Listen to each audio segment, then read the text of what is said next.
Hi, my name is Karolina Sieler, and I am a former law lecturer as well as the founder of a platform called firstclassllb.com, which helps students just like you, law students just like you, to get a first in their law assignments and in their exams.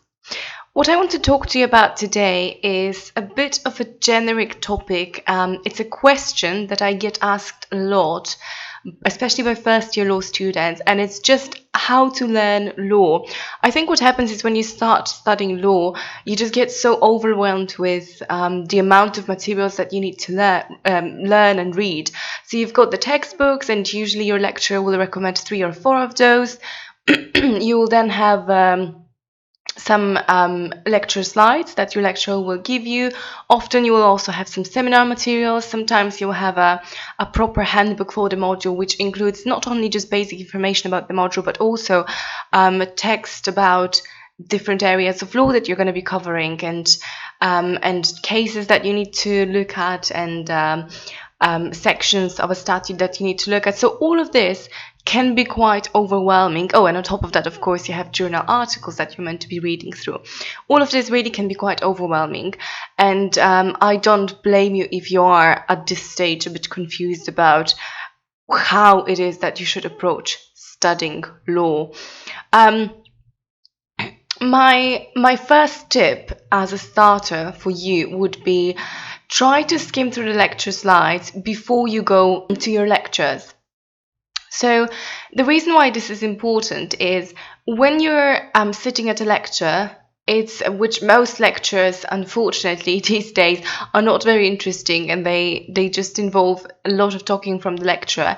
And also a lot of lecturers don't really take into account the fact that you don't have the same level of knowledge as they do, so they tend to use very complicated words, they tend to use very lengthy sentences, and it all just makes it really difficult for students to understand what's happening during a lecture. And for that reason, skimming through the lecture slides before the lecture and just reading what's on them and trying to kind of make some connections about, like, okay, so here's these first 3 slides is a lecturer talking about that one thing, then these other 2 slides is a lecturer talking about these other 2 things. That just helps you to order the material in your head a little bit before the lecture, so that it's not a complete waste of time when you go there, and you do kind of know roughly what to take notes on.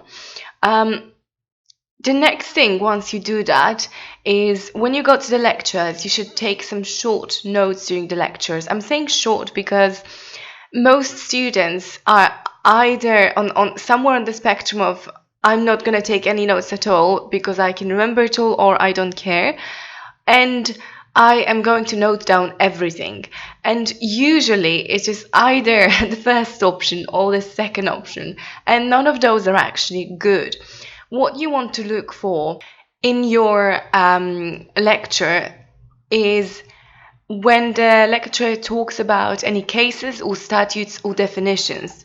So these are the most important things that matter for your purpose of an exam revision later on.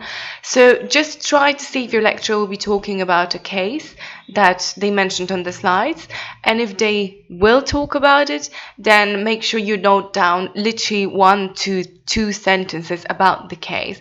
If there is a statute section that they mentioned on the lecture slides, try to note down something about that statute section. Don't just go for everything all at once, and don't try to do a verbatim note of what they are saying, and by which I mean don't just try to literally write down every single thing that they are saying, because it's just not going to work, and after the lecture you just won't understand what you meant in your notes.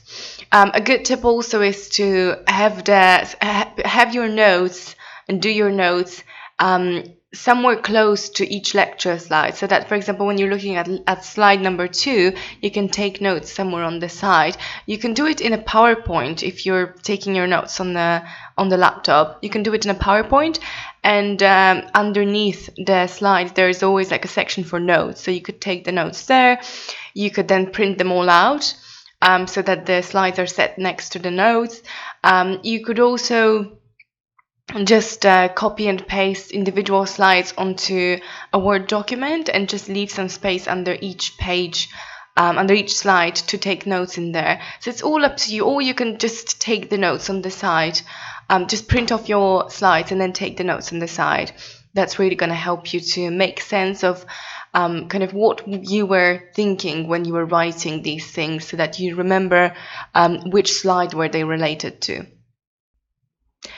The next thing is you need to read through the relevant textbook chapter. Now, when I say read through it, I don't mean you need to read through every single sentence and fully understand it, because otherwise the world will end. It's not just this. It's honestly not. That's not how you should be approaching it. You do need to read through everything, through each textbook chapter, when you're revising for a topic before the exam.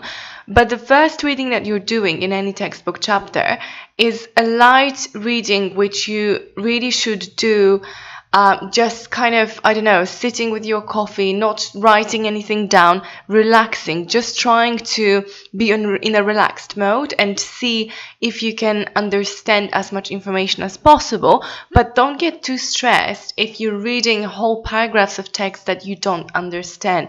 It's honestly not that important. The first reading you're doing is just for the purpose of you identifying roughly, being able to kind of roughly grasp what this topic is about, and maybe spotting some keywords that are important, some terminologies that keep coming up in that textbook. But there's really no need for you to try to and struggle to understand everything. The next time when you actually start looking at your so this is the first reading, is something you could even do like in bed in the evening when you're a little bit tired. It honestly doesn't matter. You don't need to be fully focused on it. Don't try to be, because you'll tire yourself out unnecessarily. Next time when you try to look at the chapter and try to take notes, is when you should be reading through and trying to understand it fully. But I don't want you to read at this stage through the entire textbook chapter and try to understand the whole thing. It honestly doesn't make sense. You're not going to be able to do it, and most students frankly just give up. So they never do it, and they never kind of read through the full textbook chapter. What I want you to do instead is I want you to look back at your notes that you took during the lecture and search for any important keywords, search for any important cases, studies, sections, definitions, and then look into your textbook chapter and try to figure out which of those have been mentioned in the textbook. And just based on that, try to read only those paragraphs from the chapter that you really need to read up on and understand, because they were talked about by your lecturer during the lecture. The reality is that you're honestly not gonna be able to memorize everything that's in the textbook, neither are you required to. So you are perfectly capable of getting a first without actually reading through every single chapter and understanding all of the information, or for that matter revising the whole chapter in its entirety. Once you've done your second reading on the chapter and you've maybe added some extra notes to the notes that you were taking before from the lecture, it's time to consolidate your notes. So you're gonna maybe transfer them from the lecture slides into a separate document or into your notebook if you're writing it by hand. And you just want to pick up the most important bits from whatever you've noted down from the textbook and from whatever you've noted down in your during the lectures, and try to organize them nicely into a note. By the way, if you're interested in finding out a lot more about this process, and especially about how to take notes and how to revise from the notes before your exams, I have created an online course called First Class Law Exam Revision Course, which I'm going to provide the link to down below. So when your exam revision time comes, it's something that I would highly recommend you have a look at and check it out, because it's really helped so many students to just organize their strategy before the exams, and go from kind of getting mediocre grades to starting and getting first in their exams. So that's it from me for today. Make sure, as I've said, you check out my course. Make sure you check out the website if you're interested for more about to get more information and to see more similar resources. And if you've enjoyed this video, don't forget to subscribe. I'll see you in the next video.